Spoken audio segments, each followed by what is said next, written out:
할렐루야. 이번 연합 하기 여름 수양회를 통해서 여러 교회의 형제 자매님들 함께 모이게 하시고 또 함께 말씀을 나누게 하시고 또 예배를 드리게 하실 우리 아버지 하나님께 영광을 올려드립니다. 이번 그 여름 수양의 주제가 앞에 보시는 대로 주의 재림을 예비하는 성도라고 하는 주제입니다. 이것은 데살로니가 전후서 전체를 통해서 하나님께서 우리에게 하시고자 하시는 말씀이라고 생각이 됩니다. 그래서 이번 수양의 기간 동안에 총 6시간에 걸쳐서 데살로니가 전후서 전체를 그 말씀을 전하게 됩니다. 근데 주님께서 축복하셔서 각 교회에 6분의 그 강사님들을 통해서 이렇게 1시간씩 말씀을 전할 수 있도록 은혜를 베푸신 것을 감사를 드립니다. 각각 다양한 주님께로부터 받은 은혜의 말씀이 그 들려지리라고 생각하니까 저도 상당히 기대가 됩니다. 그래서 제가 이번에 맡은 그 첫 시간입니다. 첫 시간이 굉장히 중요한 시간인데 솔직히 떨리는 마음이 있습니다. 성도님들이 시간을 통해서 하나님의 말씀이 잘 전해질 수 있도록 기도해 주시기 바랍니다. 데살로니가 전서 후서를 통해서 하나님께서 말씀하시는 그 말씀이 오늘날 살고 있는 우리에게도 꼭 필요한 말씀이라고 생각이 되어집니다. 성경의 그 대주제, 지금 이제 데살로니가 전후서를 통해서 우리가 한 가지 주제를 선정을 했습니다만 성경 전체에서 3가지를 대주제로 뽑는다고 한다면 어떤 주제가 있을 수 있을까요? 그것은 첫 번째 바로 하나님께서 우리를 사랑하셔서 우리 주 예수 그리스도를 이 땅에 보내주시고 예수 그리스도께서 십자가에서 죽으시고 부활하시고 승천하셨다라고 하는 이 첫 번째 주제가 될 것 같습니다. 그리고 두 번째 주제는 그 승천하신 예수 그리스도께서 약속하신 대로 성령님을 이 땅에 보내주셔서 오늘날 우리의 마음 가운데 성령님이 들어오게 하셨다라고 생각이 됩니다. 그리고 나머지 한 주제, 세 번째 큰 주제는 바로 주님이 다시 오시겠다고 하신 약속의 말씀이라고 생각이 됩니다. 주님의 성육신에서 십자가에 죽으시고 부활하셔서 승천하신 것, 그 다음에 성령 강림하신 것, 그리고 세 번째 바로 재림하실 것, 이것이 성경 전체에서 가장 큰 3가지 대주제라고 생각이 됩니다. 그 중에 세 번째 재림에 관한 말씀을 우리가 이번에 공부하게 되는 것입니다. 먼저 제가 맡은 첫 시간의 말씀은 데살로니가 전후서의 개요 부분을 설명을 드리고 그 다음에 데살로니가 전서 1장 말씀을 상세히 그 말씀을 드리고 그 다음에 전체적으로 재림에 관한 말씀에 어떤 것들이 있는가, 데살로니가 전후서를 통해서 재림에 관한 말씀이 각 장마다 다 한 번 이상씩 나옵니다. 그러니까 데살로니가 전후서는 재림에 관한 장이다라고 해도 과언이 아니죠. 이렇게 해서 1장과 또 개요와 재림이 어떤 것인가, 재림이 언제 일어나고 어떤 특징이 있고 어떤 일이 일어날 것인가 하는 것들에 대한 개요적인 측면에서 말씀을 드리고자 합니다. 먼저 데살로니가 전서의 개요를 말씀을 드리겠습니다. 데살로니가 전서는 언제 기록됐는가 하면은 그 바울이 2차 전도 여행 때 고린도에서 기록됐고 AD 51년에서 53년 경에 기록됐다고 봅니다. 그래서 이 데살로니가 전후서의 배경을 이해하기 위해서는 바울의 그 전도 여행, 그 중에서 2차 전도 여행의 배경을 우리가 좀 더 알면 데살로니가 전후서에 기록된 내용들이 어떤 배경에서 나왔고 데살로니가 전후서에 나타난 성도들의 그러한 모습들이 왜 이러한 모습들이 나타나는가를 이해하실 수 있다고 생각이 됩니다. 그래서 이 사도 바울이 그 2차 선교 여행 때 다녔던 그러한 도시들 선교 여행 방문한 일정들을 우리가 살펴보면서 여기서 데살로니가가 차지하는 그런 부분이 어떤 부분인가? 데살로니가는 여기에 있습니다. 마게도니아의 아주 중요한 도시 중에 하나죠. 사도 바울이 2차 전도 여행 때 바울과 실라가 안디옥을 떠나서 더베와 루스드라에서 디모데를 만났고 그리고 이제 그 성령이 아시아에서 말씀을 전하지 못하게 해서 부르기아 쪽으로 부르기아와 갈라디아를 거쳐서 즉 여기 초록색 부분이 2차 전도여행 다닌 코스입니다. 이 초록색 나타낸 부분이 여기가 이제 아시아 지역인데 1차 전도여행 때는 바로 이 부분에서 전도를 했고 3차 전도여행 때는 이쪽으로 쭉 다녔습니다만 2차 전도여행은 이쪽 아시아 지역을 가지 않고 이쪽으로 건너뛰어서 드로아에를 해서 마게도냐 빌립보로 건너갔습니다. 이 마게도냐 지역이 선교가 굉장히 중요한 그런 의미가 여기서부터는 유럽 지역에 들어갑니다. 최초로 유럽의 복음을 전하기 시작한 것이죠. 그리고 빌립보에 들어가서 빌립보에서 루디아에게 전도를 해서 집이 다 침례를 받습니다.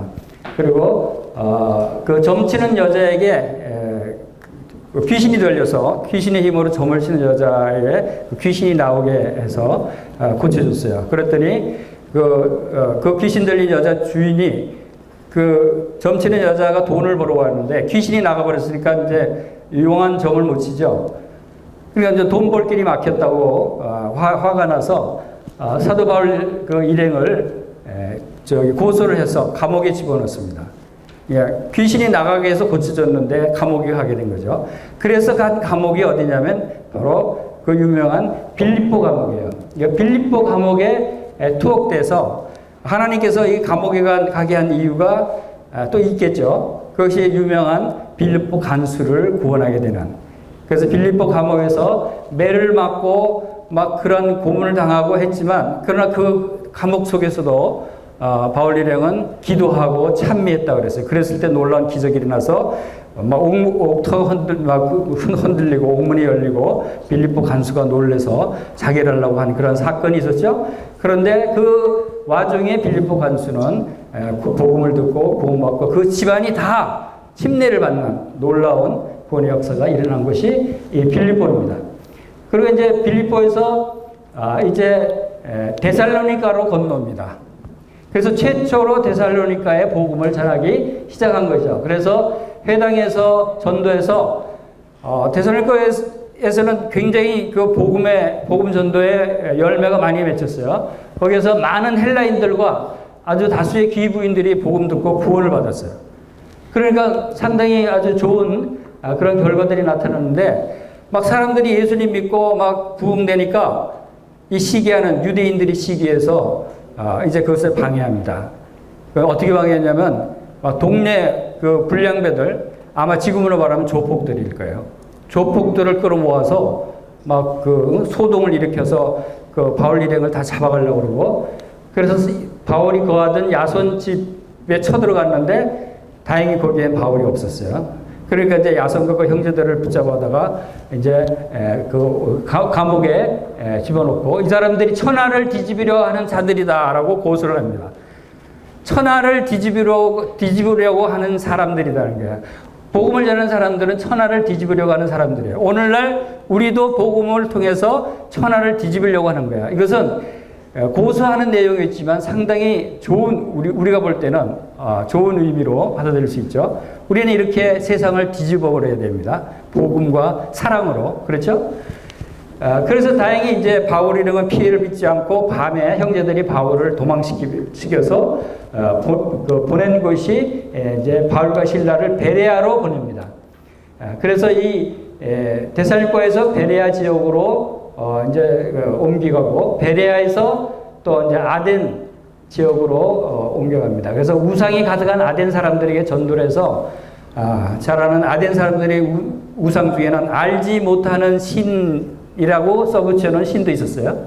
그래서 사도 바울이 지혜롭게 내가 너희들에게 알지 못하는 신이 누군가 가르쳐 주겠다.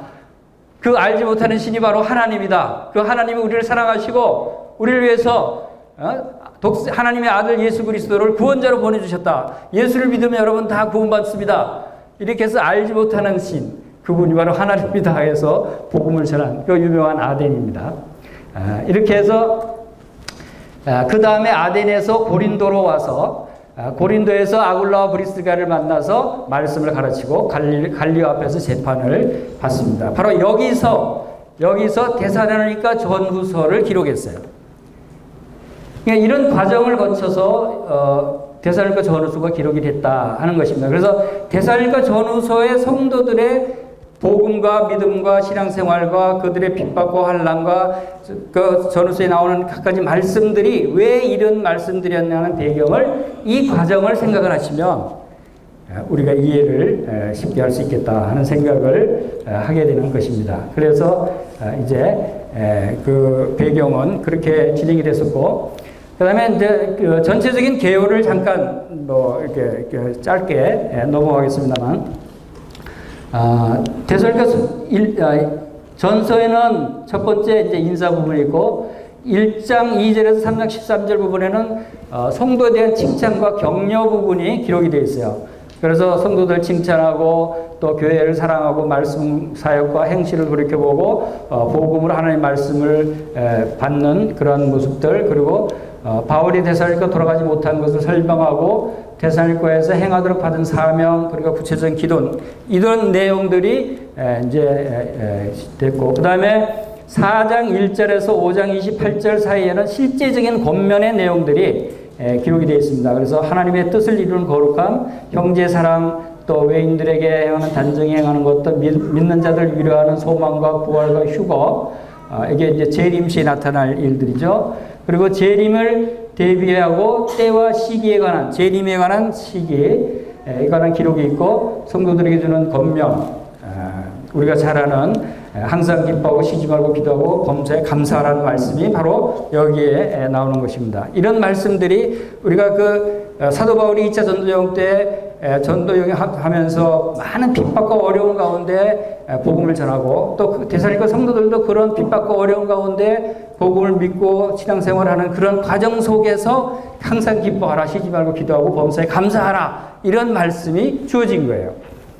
그러니까 그런 것들을 우리가 잘 생각하면 도움이 될 겁니다. 그리고 데살로니가 후서의 개요 부분을 잠깐 설명드리면, 그 다음에 하나님의 공의가 1장 3절에서 12절 부분에 나오고, 주의 날 재림의 징조에 관한 내용이 2장 1절부터 12절, 그리고 감사와 기도, 그리고 실제적인 권면, 그리고 축복과 인사, 이런 내용들이 이제 데살로니가 후서에 기록이 되어 있습니다. 자, 이렇게 이제 배경을 잠시 살펴봤고, 그 다음에 우리 이제 데살로니가 전서 1장 성경 말씀을 보겠습니다. 성경 말씀을 1장을 한번 함께 살펴보고, 그 다음에 데살로니가 전후서 전체에 나오는 재림에 관한, 이 데살로니가 전후서처럼 재림에 관해서 상세하게 많은 부분이 기록되어 있는 부분도 아마 없을 것 같아요. 그러니까 그런 부분에서 상당히 의미 있는 책이다라고 생각이 되어집니다.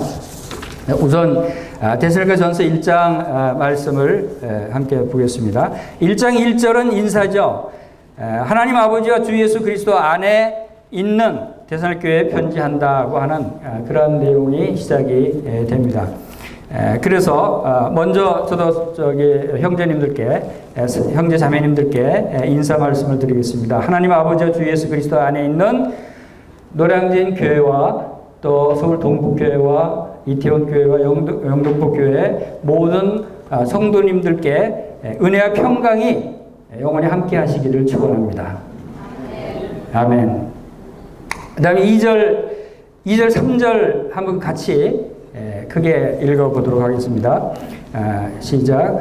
우리가 너희 모두로 말미암아 항상 하나님께 감사하며 기도할 때 너희를 기억함은 너희의 믿음의 역사와 사랑의 수고와 우리 주 예수 그리스도에 대한 소망의 인내를 우리 하나님 아버지 앞에서 끊임없이 기억함이니.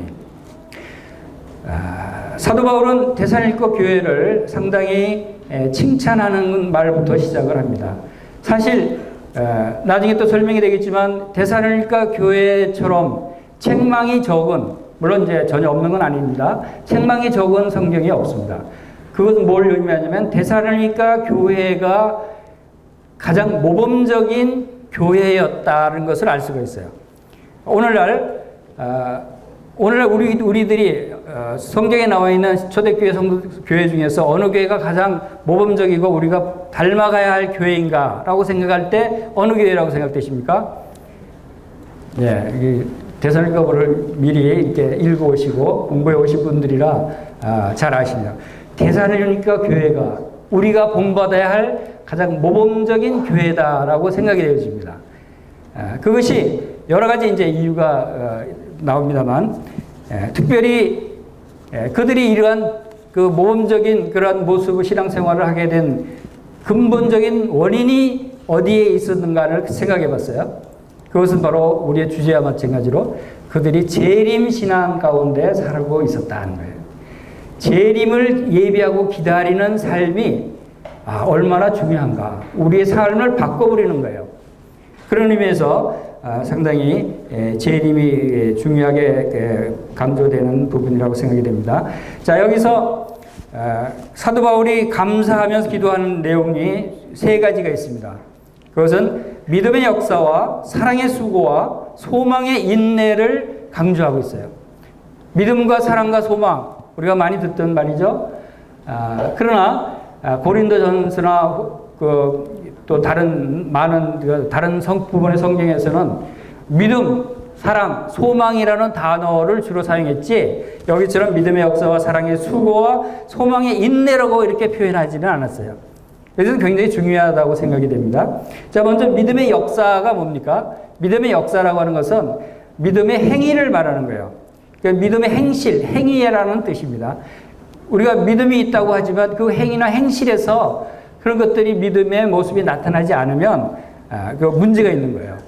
믿음만 있다고 해서 되는 게 아니라는 거죠. 그 행위와 행실이 어떠하냐가 중요하다는 것이고 데살로니가 성도들은 이 믿음의 행위가 상당히 부각이 되고 그 행위가 아주 많이 바울이 칭찬할 만한 정도로 놀라운 모습으로 나타났다 하는 것을 보게 됩니다. 특별히 믿음의 역사라고 하는 것은 첫 번째 우리가 복음을 받아들였을 때 어떤 역사가 일어나야 됩니까? 변화되는 것이죠. 변화되는 모습이 나타나는 겁니다. 믿는다고 하면서 그 생활이 변화되지 않으면 우리가 믿음을 신뢰할 수가 없는 것입니다.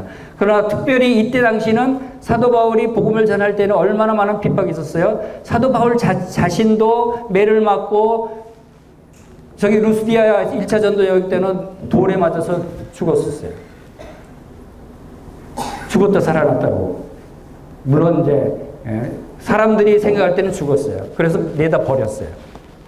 그런데 돌 던진 사람들이 다 가고 없을 때 형제들이 모여 섰을 때 벌떡 일어났어요.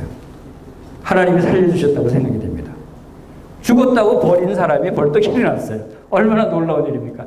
이런 핍박 가운데 복음을 전해서 데살로니가 그 복음을 받은 성도들도 동일한 환경에서 핍박이 심한 환경에서 믿음 생활을 해야 되는 거예요. 그러니까 사도 바울이 얼마나 계속 읽으면서 얼마나 간절하고 내가 목숨까지 바쳐가면서 너희들을 사랑하고 너희들에게 복음을 전했다고 고백할 정도로 그때 환경이라고 하는 것은 믿는다고 하는 것은 목숨을 바칠 각오를 하고 믿어야 되는 상황이었어요. 그런 상황에서 그들이 나타낸 믿음은 참으로 놀라운 것이었다 하는 것을 우리가 보게 됩니다. 이와 비슷한 사례들이 최근에 주님이 인도하셔서 라오스를 방문하게 됐습니다. 라오스가 공산국가예요. 사회주의 국가죠. 사회주의 국가에서는 지금 라오스에서는 1975년도 공산화되고 나서부터 지금까지도 계속해서 교회를 문 닫게 하고 믿지 못하게 하고 믿는 사람들을 핍박하는데, 예를 들어서 교회 나간다고 하면은 농사도 못 짓게 하고 주민등록부도 말소시키고 아이들 학교도 못 보내게 하고, 또 믿는 사람들끼리 서로 만나서 안 믿는 사람을 만나서 복음 전하려고 하면 벌금을 몇십만 원 내야 되고, 이러한 생활하기 어려울 정도의 핍박을 받고 있는 지역이 라오스예요. 그런데 그런 가운데서도 놀라운 것은 복음이 더 확산되고 더 부흥된다는 거예요. 이 복음의 역사라고 하는 것이, 믿음의 역사라고 하는 것이 참 놀라운 것이다 라고 하는 것을 보게 됐습니다. 그래서 데살로니가전서 2장 13절에서 이러므로 우리가 하나님께 끊임없이 감사하면 너희가 우리에게 들은 바 하나님의 말씀을 받을 때 사람의 말로 받지 아니하고 하나님의 말씀으로 받음이니 진실로 고라하도다. 이 말씀이 또한 너희 믿는 자 가운데서 역사하느니라 라고 한 말씀이 있습니다. 이들이 이렇게 그 믿음의 역사가 강력하게 나타날 수 있는 것은 말씀을 받을 때 어떤 말씀으로 받았다고요? 하나님의 말씀으로 받은 거예요. 하나님의 말씀으로. 여러분 성경 읽을 때 하나님의 말씀으로 받으면서 읽습니까? 여러분 설교 들을 때 하나님의 말씀으로 받고 있습니까? 여러분 지금 제가 드리는 이 말씀이 하나님의 말씀이라고 받아들이고 있습니까? 그럴 때 믿음의 역사가 일어나는 거예요. 그럴 때 능력이 나타난다는 거예요. 그럴 때 믿는 자 가운데 역사한다고 말씀하고 있는 거예요. 저 형제 흔한 말 또 하네 이렇게 흘려나가면 역사가 절대로 일어나지 않는다는 거예요. 하나님이 지금 나에게 말씀하고 계시는구나. 이런 마음으로 하나님의 말씀으로 받아들일 때 이 말씀이 여러분 가운데 역사하고 여러분 삶이 변화가 된다는 거예요. 그것이 데살로니가 성도들에게 나타났다는 것입니다. 그리고 두 번째, 사랑의 수고에 대해서 칭찬을 했어요. 사랑의 수고. 여러분 사랑하시죠? 사랑 많이 하시죠? 그리고 힘들고 짜증나고 그러면 안 하죠. 자기가 편하게 사랑하려고 그러죠. 마음으로만 사랑하려고 그러죠. 그런데 그게 사랑이 아니라는 거예요. 수고. 여기서 나타나는 수고는 고된 일, 고통, 아픔을 수반하는 수고예요. 절대 편안하게 하는 수고는 사랑이라고 할 수가 없어요. 그래서 사랑의 수고라고 말씀하셨어요. 그래서 헬라어로 코포스라고 하는 단어인데 고통과 곤란을 유발시키는 모든 일이 바로 이 수고다. 마치 여자가 아이를 해산할 때의 그 고통, 그 레이버, 그 수고, 그것이 여기에 다 사용된 단어예요. 그래서 사랑의 수고. 우리가 힘들고 내가 피곤하고 내가 짜증스럽고 내가 꼭 이런 일을 해야 돼 하는 마음이 들지라도 사랑하는 마음으로 그것을 참고 행하는 것이 진정한 하나님의 사랑이다. 데살로니가 성도들이 그런 가운데 사랑을 나타냈다 하는 것을 우리가 여기서 알 수가 있습니다. 그래서 데살로니가서 2장 9절에서 형제들아 우리의 수고와 애쓴 것을 너희가 기억하리니 너희 아무에게도 폐를 끼치지 아니하려고 밤낮으로 일하면서 너희에게 하나님의 복음을 전했노라. 사도 바울은 바로 그러한 사랑의 수고를 데살로니가 성도들에게 나타내 보였어요. 밤낮으로 일하면서 복음을 전했어요. 그때 당시 누가 성교비를 지원해 주지도 않고 데살로니가 성도들이 이제 갓 구원받은 사람들이 재정적으로 있겠어요? 밤낮으로 일하면서 복음을 전했으니까 얼마나 피곤하고 힘들었겠어요. 그것을 보고 자란 데살로니가 성도들이 바울처럼 그러한 모습의 사랑의 수고를 하게 됐다 하는 것을 우리가 알 수가 있습니다. 그리고 세 번째, 소망의 인내. 소망의 인내. 여러분 다 소망이 있으시죠? 우리가 이제 이번 수양의 기간 동안에 공부할 이 재림. 재림은 우리의 소망입니다. 이 소망이 있기 때문에 우리가 어려움을 참을 수 있는 거예요. 여기서 소망이 있기 때문에 우리가 참고 어려움 가운데서도 이러한 신앙생활을 믿음을 지킬 수 있다 하는 것입니다. 이런 것들을 통해서 우리가 참 참고 견디는 것들이 바로 이 소망으로부터 나올 수 있다는 것입니다. 로마서 8장 25절에 보면은 만일 우리가 보지 못하는 것을 바라면 참음으로 기다릴지니라 그랬습니다. 우리는 지금 눈에 보이지 않지만 우리 마음속에 나타난 소망들, 이런 소망들을 우리가 참음으로 기다려야 하는 것입니다. 골로새서 1장 11절에서는 그의 영광의 힘을 따라 모든 능력으로 능하게 하시며 기쁨으로 모든 견딤과 오래 참음에 이르게 하게 하옵소서 하고 기도합니다. 여러분, 모든 견딤과 오래 참음, 이게 기쁜 일이에요? 슬픈 일이에요? 힘든 일이잖아요. 고통스러운 일이에요. 오래 참는 거. 근데 그것을 기쁨으로 하래요. 이것이 소망 있는 자만이 할 수 있는 거예요. 어떻게 이 세상 사람들이 그런 그 고통스러운 것들을 견딜 수 있어요? 기쁨으로 견딜 수 있어요?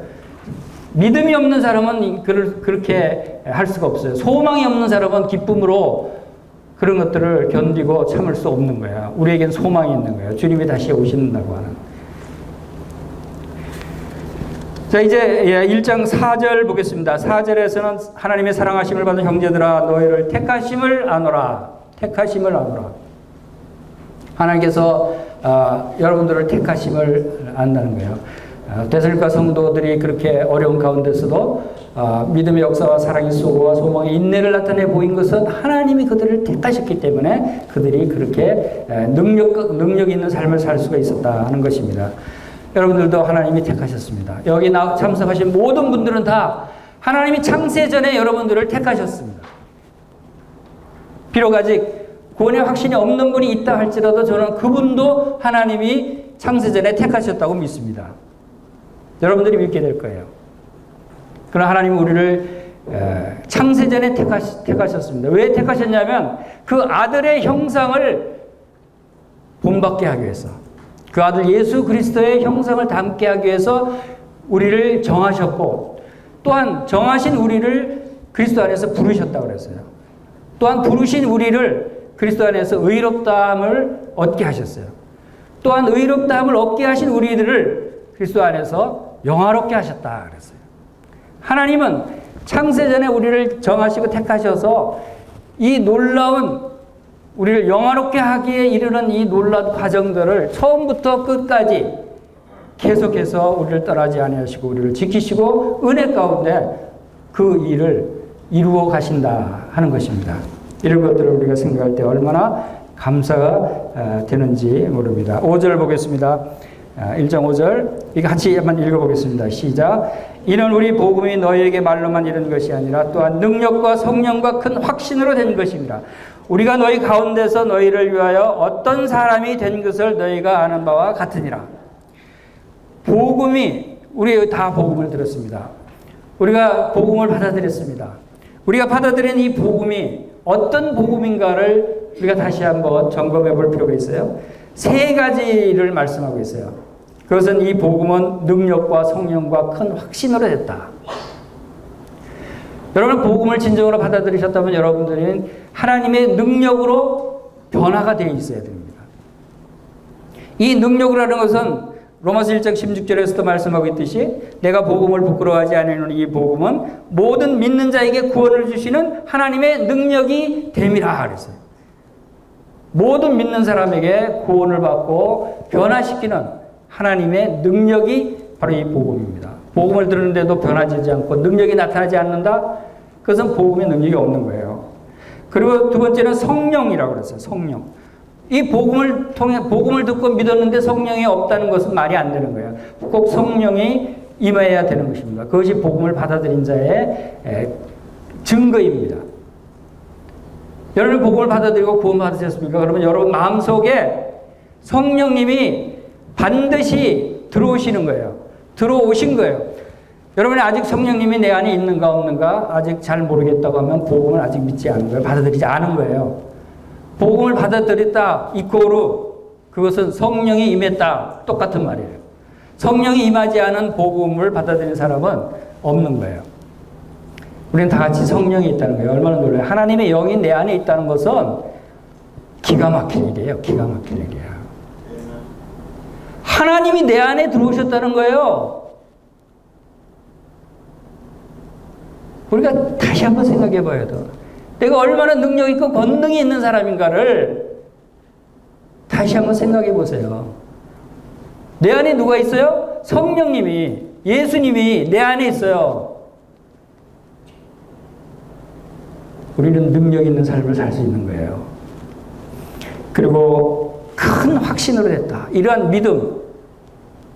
성령님이 내 안에 큰 권능으로, 능력으로 내 안에 임재해 계시기 때문에 그 권능이 나를 통해서 나타내시기를 원하시고 나타내셔야 함을 알게 하셨다 하는 이 확신. 그리고 그 확신 가운데 바로 우리가 행할 때 믿음의 역사가 나타나는 거예요. 확신이 있을 때 사랑의 수고를 할 수 있는 거예요. 소망의 인내를 나타낼 수 있는 겁니다. 놀라운 말씀입니다. 6절 보겠습니다. 또 너희는 많은 환난 가운데 성령의 기쁨으로 말씀을 받아 우리와 주를 본받은 자가 되었으니 그러므로 너희가 마게도니아와 아가야는 모든 믿는 자의 본이 되었느니라. 여기서 데살로니가 교회가 얼마나 모범적인 교회인가, 얼마나 아름다운 교회인가를 우리가 볼 수가 있어요. 모든 믿는 자의 본이 되는 교회다라고 그래요. 우리도 데살로니가 교회를 본받아야 되겠죠? 모든 믿는 자의 본이 데살로니가 교회예요.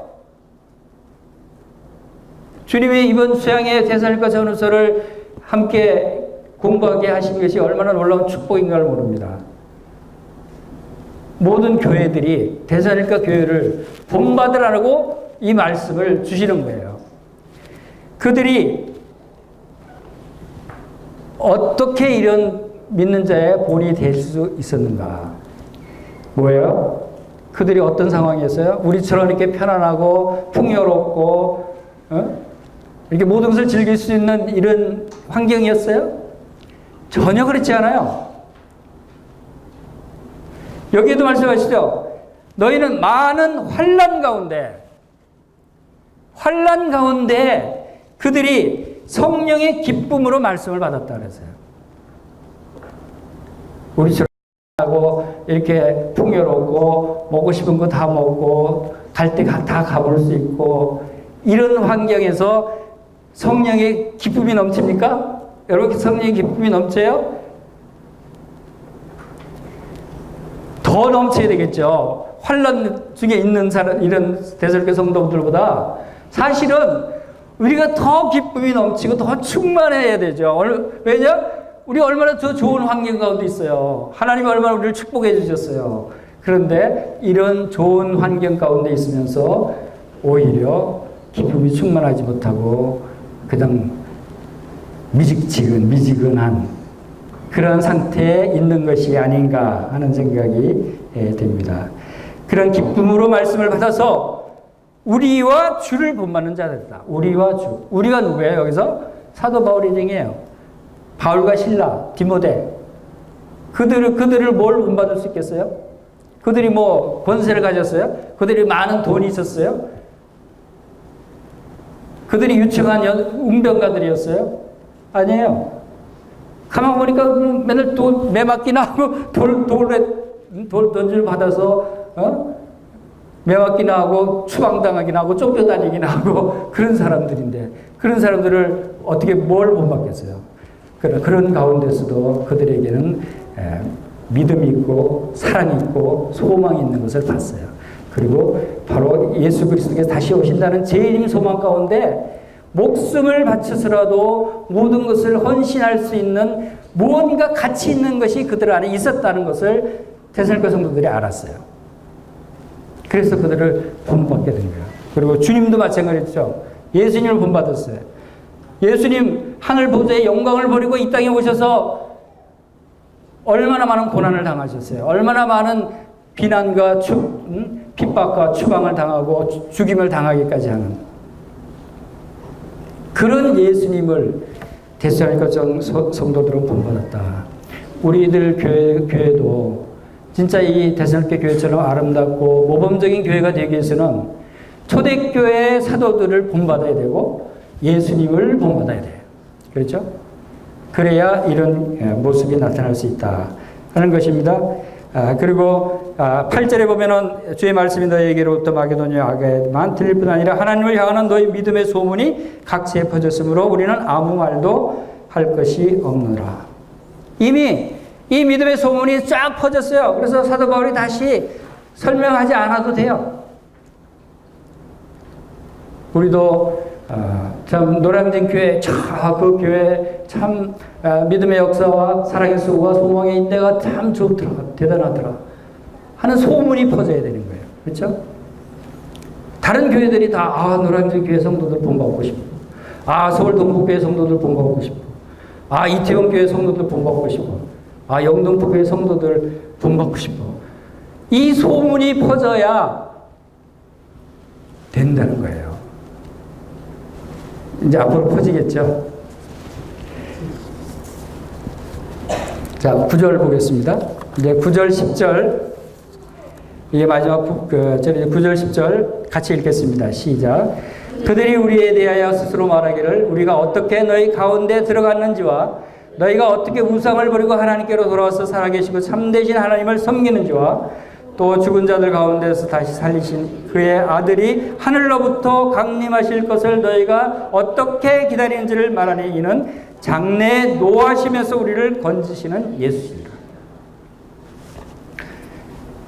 여기서 세 가지 어떻게 세 가지가 나옵니다. 세 가지 중요한 구절이 나와요. 첫 번째 어떻게는 우리가 어떻게 너희 가운데 들어갔는지.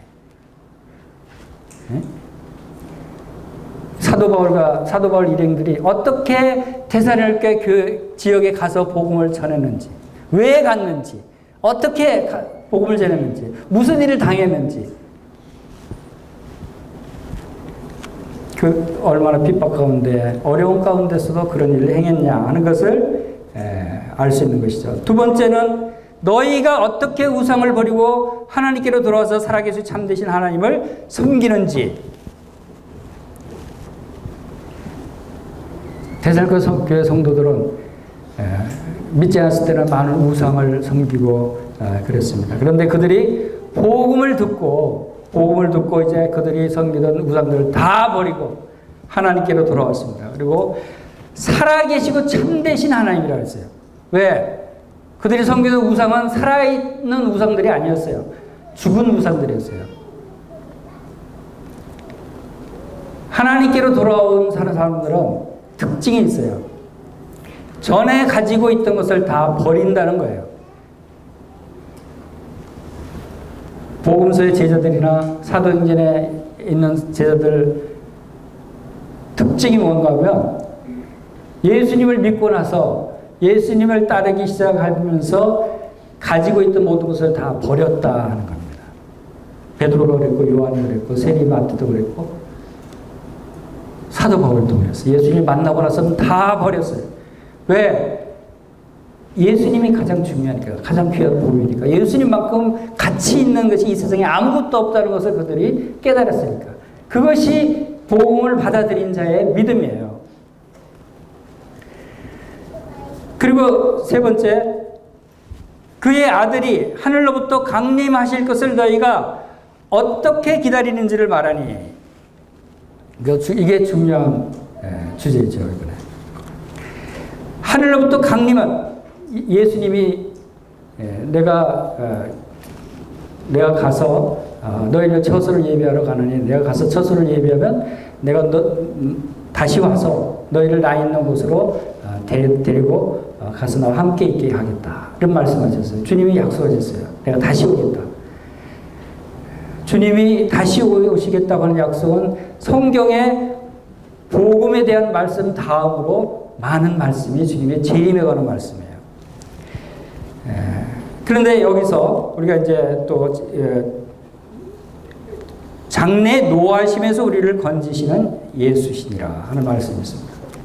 자, 그래서 이제 1장에서 지금 이 한 구절에 재림에 관한 말씀이 나오고 계속해서 각 장마다 재림에 관련된 말씀이 나오는 것을 우리가 한번 살펴보면서 그 말씀들 가운데 재림이 언제 일어날 것이고 어떤 일이 재림 시 어떤 일이 일어날 것이고 어떤 모습으로 나타날 것이 하는 여러 가지 다양한 재림에 관련된 말씀들이 데살로니가 전후서에 나오는 것을 우리가 한번 살펴보도록 하겠습니다. 자, 1장 10절에서 나타난 대로 장래 노하심에서 우리를 건지시는 예수시라 그랬어요. 바로 이것은 그 장래 노하심은 장래 심판하실 예수님을 말씀하고 있죠. 마지막 심판 때에 그 믿는 성도들을 건지신다는 거예요. 이런 부분들을 분명히 우리가 알고 있어야 됩니다. 자, 우리가 이 그림에 보면은 여기 교회 시대, 지금 살고 있는 교회 시대가 여기죠. 그리고 이제 주님이 공중 재림을 하십니다. 그 데살로니가서 4장에 그 말씀하고 있는 하나님 나팔과 천사장의 소리가 하나님 나팔로 하늘로 쫓아 강림하시리니 하는 공중 재림하면서 휴거를 하게 됩니다. 그래서 장래 노하심은 그 후에 일어나게 될 심판, 하나님이 이 땅을 심판하실 7년대 환란기, 이 환란기에 나타날 심판을 피하게 하신다는 거죠. 장래 노하심에서 건지신다. 그래서 그 환란 전 휴거, 환란 중 휴거, 환란 후 휴거, 뭐 여러 가지 학설들이 있습니다. 그러나 저는 분명히 분별하기를 주님이 벌써 이런 말씀을 하시고 주님은 우리를 심판하러 오시는 게 아니라 우리를 구원하러 오시고 우리를 영접하러 오신다고 하셨으니까 심판을 받게 하시지는 않으신다는 게 제 믿음이에요. 자, 그래서 이게 이제 휴거를 시키시고 이제 심판에 임하시고 그 후에 지상재림을 하게 됩니다. 그리고 이어서 천년 왕국이 이어지는 그러한 모습이죠. 자, 두 번째 데살로니가전서 2장에 나오는 재림에 대한 말씀은 상급에 관한 말씀이에요. 우리의 소망이나 기쁨이나 자랑의 면류관이 무엇이냐? 그가 강림하실 때 우리 주 예수 앞에 너희가 아니냐? 너희는 우리의 영광이요 기쁨이라. 자, 이것은 강림하실 때 면류관을 받게 된다는 사실을 알 수 있죠. 예수님이 재림하실 때 우리가 상급을 받게 된다는 거예요. 기대가 되죠. 여러분 많은 상급을 받을 수 있겠죠? 여러분 많이 받으실 것 같아요. 근데 그 상급이 사도 바울의 상급인 뭐가 상급이라고 그랬어요? 너희가 아니냐. 이게 무슨 뜻이에요? 우리 주 예수 앞에 너희가 우리의 영광이요 기쁨이다. 우리의 상급이라는 거예요. 이게 무슨 말이에요? 이게 참 놀라운 말이에요. 저는 이 말씀을 깨닫고서 나의 상급이 뭔가를 알게 됐어요. 나의 상급은 바로 성도님들이에요. 성도님들이 나의 상급이구나. 사도 바울의 상급이 성도들이었던 것처럼 그것은 다시 말해서 믿음의 역사와 사랑의 수고와 그 소망의 인내를 행하는 그 대상이 누구예요? 여러분들이 사랑을 누구에게 해요? 형제 자매들에게, 또 이웃들에게.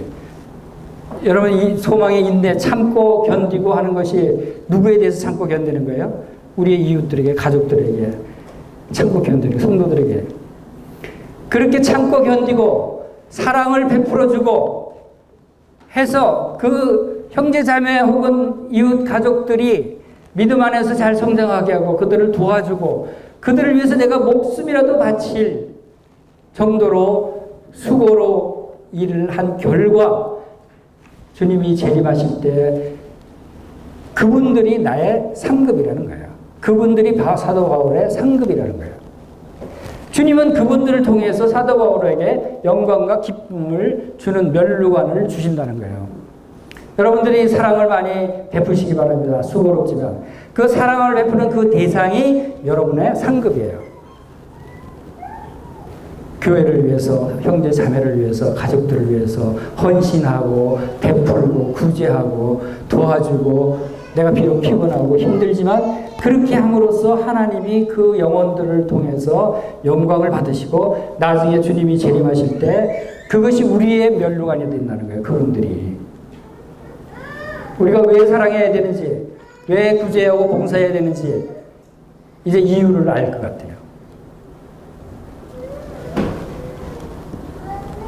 바로 그리스도의 심판 때가 주님이 공중 재림하셨을 때 우리에게 면류관을 주는 심판대가 있다고 하는 사실입니다. 이때 그 면류관을 받게 되는 것이죠. 그리고 3장에 나오는 재림에 관한 말씀은 재림시 성도들과 함께 오신다는 말씀이에요. 너희 마음을 굳건하게 하고 우리 주 예수께서 그의 모든 성도와 함께 강림하실 때 하나님 우리 아버지 앞에서 거룩함에 흠이 없게 하시기를 원하노라. 그의 모든 성도와 함께 재림하신다는 거예요. 예수님이 재림하실 때 예수님이 혼자 오시지 않으셔요. 여러분들과 다 함께 재림하는 거예요. 그리고 우리도 재림하는 거예요. 그런데 예수님과 함께 재림하는데 우리의 모습이 거룩하지 않고 더러운 모습으로 함께 오면은 예수님이 기뻐하시겠어요? 우리는 예수님의 그 영광 가운데 들어가기에 합당할 만큼, 합당할 거룩함이, 정결함이 우리에게 있어야 하는 거예요. 우리가 거룩한 삶을 살아야 하는 이유가 바로 거기에 있는 거예요. 성도들과 함께 재림하신다. 지상 재림할 때, 이때 휴거한 성도들이 공중에서 그리스도의 심판대에서 상급을 받고 어린 양의 혼인잔치를 거쳐서 함께 천년왕국을 다스리기 위해서 이 지상에 재림하신다는 말씀이에요. 그리고 4장에 가면 또 재림에 관한 말씀이 어떤 말씀이 나오냐면 우리 같이 한번 쭉 읽어보겠습니다. 시작. 우리가 주의 말씀으로 너에게 이것을 말하노니 주 강림하실 때까지 우리 살아남아 있는 자도 자는 자보다 결단코 앞서지 못하리라.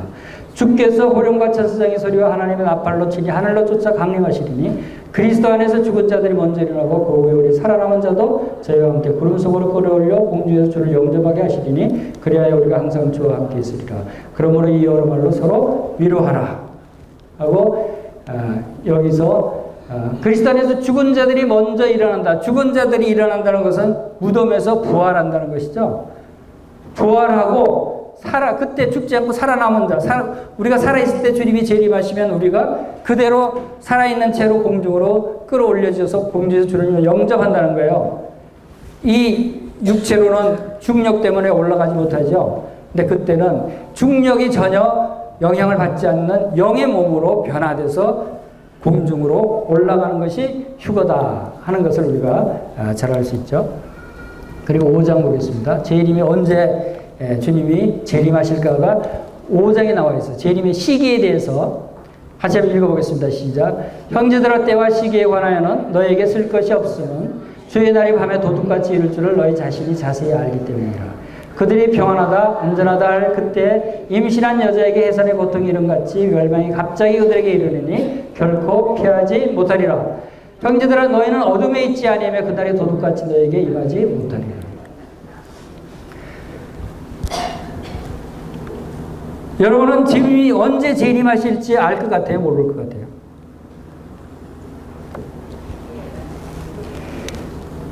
시기관에서는 쓸 게 없다 그랬어요. 사도행전 1장에서도 주님이 때와 시기에 관해서는 너희들 알 바 아니다 그랬어요.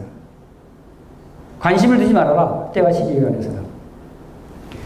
그런데 왜 이 말씀이 있죠? 너희는 어둠에 있지 않으면 그날이 도둑같이 임하지 않는다. 도둑같이 임하면 모르기 때문에 도둑이 언제 올지 모르잖아요. 근데 형제들은, 믿는 성도들은 그렇지 않다는 거예요. 빛 가운데 있기 때문에 주님이 오실 때를 알 수 있게 하셨다는 거예요. 정확하게 어느 때 어느 시기는 알지 못하지만 징조에서 우리에게 언제쯤 오실 거에 대한 계시를 우리에게 성령님을 통해서 우리에게 주신다는 거예요. 그래서 주의 재림을 예비할 수 있는 거예요. 사실 이 시기에 관해서 이 데살로니가 성도들이 잘못 알고 있었어요. 어떤 성도들은 이미 주님이 재림했다라고 해서 막 두려워 떠는 사람도 있었고, 이제 뭐 곧 오실 거야, 오시는데 예수님이 곧 오시는데 내일 모레 오시는데 우리가 뭐 일하고 힘들고 수고할 게 멀리 있어. 일도 안 하고 그냥 편안하게 살다가 가야지. 주님 만나야지. 이렇게 생각하는 사람도 있었어요. 잘못된 걸 지적하고 있죠. 자, 이건 다니엘서 70일인데 그냥 간략하게 짧게 넘어가도록 하겠습니다. 다니엘서 9장 24절에 내 백성과 내 거룩한 성을 위하여 이런 이래를 기한으로 정하였나니 허물이 그치며 죄가 끝나며 죄악이 용서되며 영원한 의의가 드러나며 환상과 예언이 응하며 지극히 거룩한 이가 기름 부음을 받으리라. 이분이 예수님이죠. 예수님이 이런 70일에를 하나님이 정하셨어요. 예수님이 언제 오시고 또 마지막 때에 심판이 언제 있고 언제 종말이 오는지. 그래서 70일의 기한을 하나님이 이미 정해 놓으셨어요. 근데 이미 이 말씀에 따라서 이 70일의 기한이 69일에가 이미 예수님이 오셔서 십자가에 죽으신 사건을 통해서 다 이루어졌어요. 정확하게 연도가.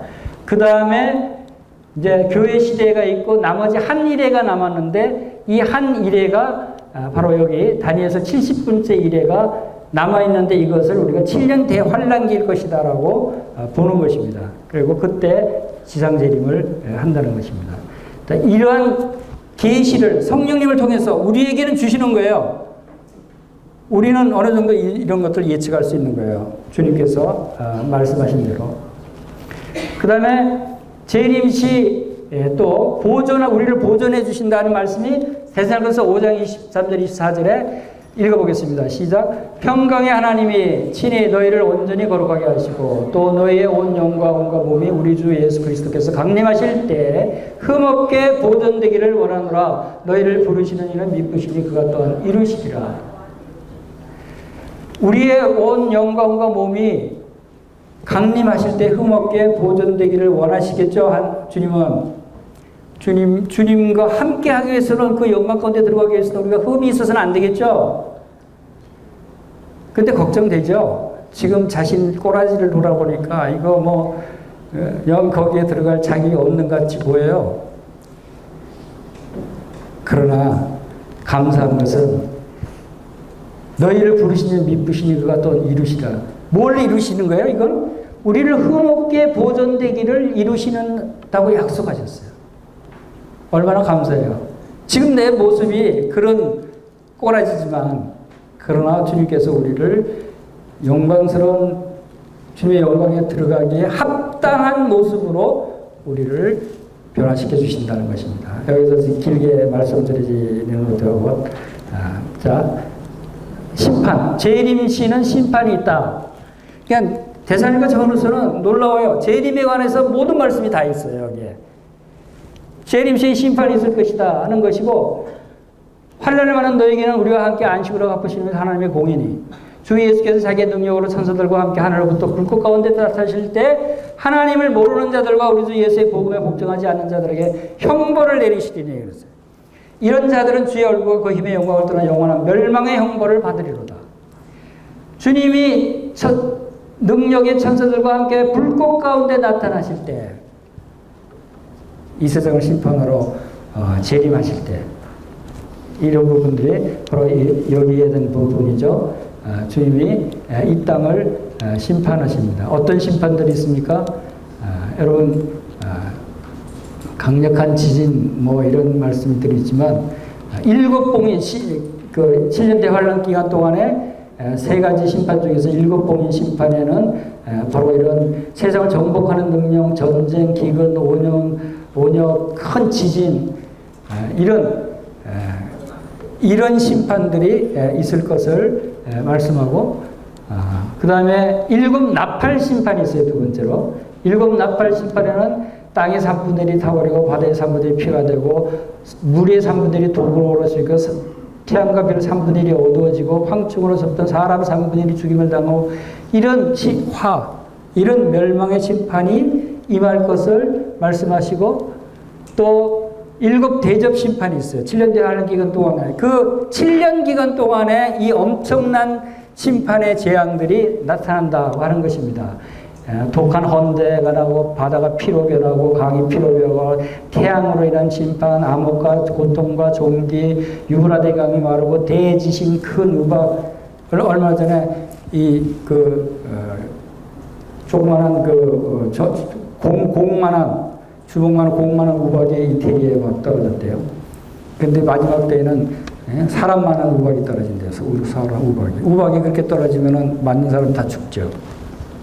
이러한 것들이 일어난다. 자, 그 다음에 대사로니가 후서의 2장 1절에는 재림시의 그 모임에 관한 말씀이 있습니다. 형제들아, 우리가 너에게 구하는 것은 우리 주 예수 그리스도의 강림하심과 우리가 그 앞에 모임에 관하여 영어로나 또는 말로나 또는 우리에게 받았다는 편지로나 주의 날이 이르렀다고 해서 쉽게 마음이 흔들리거나 두려워하거나 하지 말아야 하는 것이다. 우리가 그 앞에 모임에 관해서 대살교회 성도들은 이거 생각했다. 두려워 떠는 사람들이 있었어요. 왜?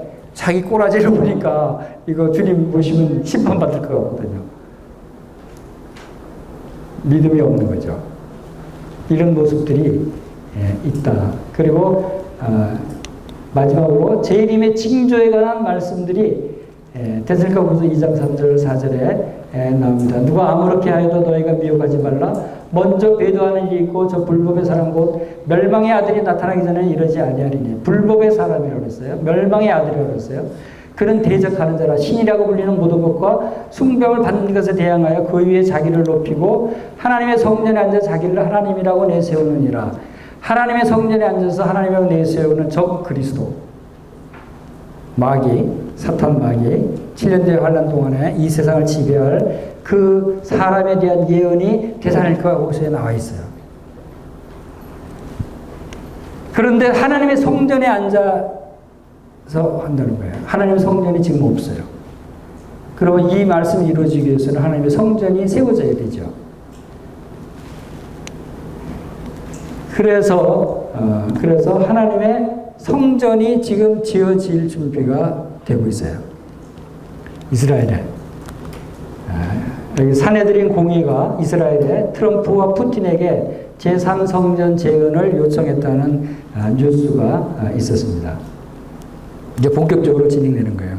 이미 이스라엘은 다 지을 준비가 되어 있지만, 그리고 고레스와 트럼프의 사진이죠.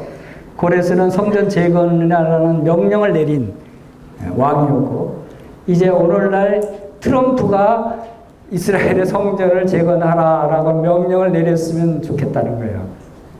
그럴 가능성이 있겠죠. 그런데 얼마나 앞서 나가냐면 이스라엘이 지금 트럼프 템플 코인이라는 코인을 만들었어요. 요 뒤에는 고레스 왕의 조각상, 여기는 트럼프의 조각상까지 해서 이렇게 해서 트럼프를 앞세워서 이스라엘 성전을 제3성전을 짓게 하자 하는 그러한 내용들입니다.